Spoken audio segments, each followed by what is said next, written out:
So this morning, I want to just reflect for a few moments on how incredibly wise our Torah is in urging us to face the world not as it might be ideally, but as it actually is. The Torah recognizes that the world is not a perfect place, that there is violence in the world, that there is unrest in the world, and specific to the topic that I'm going to address, there is poverty in the world. There are people that don't have enough. There has always been an unequal distribution of wealth throughout history, starting probably with the agricultural revolution, if you want to go way back, and getting worse and worse. And so the Torah recognizes that there are certain problems that exist, urges us to try to understand, but mostly not to ignore. So I want to focus on a few aspects of what the Torah teaches us and how it truly applies to us as we continue into the 21st century. So first of all, the Torah says two things that seem to be contradictory. First, efes ki lo yiyevecha evyon. There will not be poverty in the land because God will bless you. Then later on, the Torah says, Lo yechdal evyon mikerev haaretz. Poverty will never leave the land. There will always be poverty. How do you understand the contradiction? Some commentators have said that the Torah is saying if we do what God wants, then there won't be poverty, but we're probably not going to do what God wants, and so there will be poverty. But here's what's interesting. Never are the poor people blamed for their poverty. If there's poverty, it's because the whole society isn't doing what it's supposed to do. But it doesn't say this one and that one are poor. They better check to make sure if they did something wrong. And we know that as societies emerged, there was a sense that if you were born wealthy, you must have done something great to deserve being born into real privilege. And if you didn't have that privilege, if you didn't have wealth, you must have done something to deserve it. We have to remind ourselves again and again against the backdrop of people who blame poor people for their poverty, that our tradition doesn't do that. It simply says some people have, some people don't. And what's the next step? Patoach tiftach et yadcha.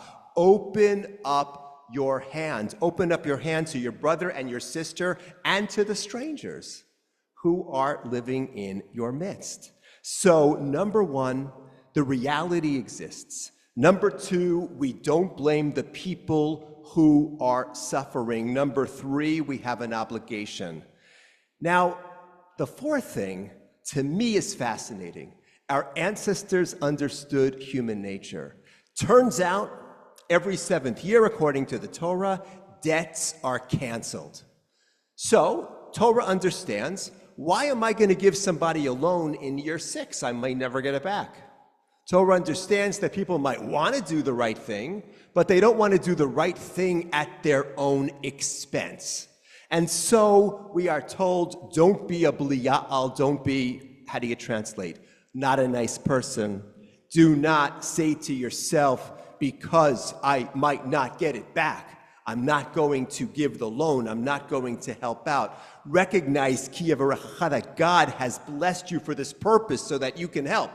All of that makes sense, but still, there were people who would not give because they were afraid that it would be too costly to them. So our rabbi, centuries later, came up with this brilliant idea. They created a system whereby the court would make sure that they got paid back. It's called prosbul. It was put together by the great sage Hillel, and the idea was that the system ensured that nobody would be punished by giving. Now, what's going on here?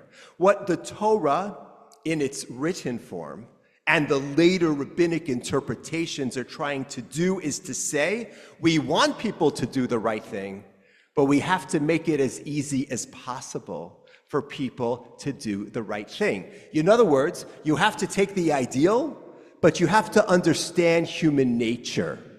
Now, what do we have today? We have tax deductions. It's the same idea. Yes, you want to give charity, but the government makes it easier to give charity by ensuring that the person giving doesn't sustain too much of a loss, yoking the ideal with the real, which makes perfect sense. You can say, oh my goodness, I wish that all of a sudden everybody would wake up and just do the right thing, even at their own expense. Good luck with that. Our tradition tries to encourage us to do what's right and to take the pragmatic steps to get us there.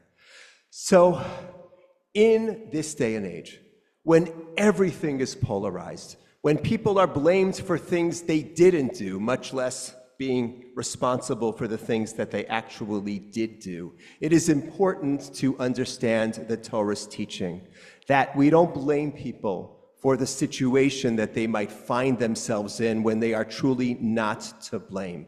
That we don't come up with a theology that suggests you're born impoverished because of some shortcoming that you have. That we recognize that our responsibility is to help, and we make it as easy as possible to help. And I hope that the Torah will always guide us as we face society in 2024 and beyond. We don't know why the world is the way it is. It is our obligation to try to make it better, and we need to find ways to make that as easy as possible for everyone's benefit. Shabbat Shalom.